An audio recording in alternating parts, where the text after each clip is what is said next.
The human body is an amazing piece of machinery.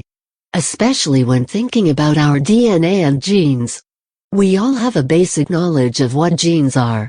We get them from our parents, and they decide what we look like. They decide if we are better suited as a powerlifter or marathon runner, and they may even impact how healthy we are. I think, however, that most people believe our genes are set when we are born, and that's that. We can't do anything to change our genes, right? That's sort of accurate. Sure, we have the genes we have, but there is another factor to consider called gene expression. You see, not all of your genes are active. In other words, only a portion of your genes actually do stuff at any point in time. A recent study in the Nutrition Journal posed the question, just how much can we ourselves impact the genes we have? Depending on the things you do, genes will activate or deactivate to compensate. Exercise, for example, will activate genes that are necessary for developing strength, size, or endurance. In this study, researchers looked at diets and how they affect gene expression. Two diets were compared in the study, one the researchers called the prudent dietary pattern and the other called the Western dietary pattern. The names seemed a bit biased at the start to me. The diets were characterized by high intakes of fruits, vegetables, and whole grains for the former, and high intakes of refined grains, sugars, and processed meats for the latter.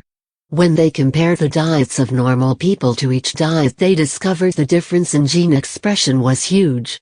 Over 2,000 transcripts that determine gene expression were different in men who scored at each end of the prudent pattern, and over 1,000 were different in women.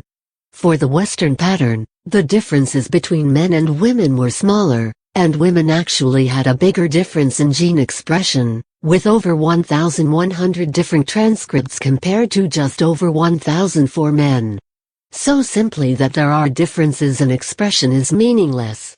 However, the researchers speculate this difference in gene expression probably alters the risk of chronic disease.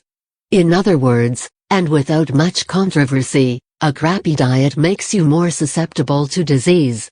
The interesting bit here is that some of that risk may come from the actual activity of your genes. To critique the study, the part about genes that make disease more likely being activated is not what they studied, but rather the actual numbers of genes between dietary types. Another issue for me was their characterization of the diets.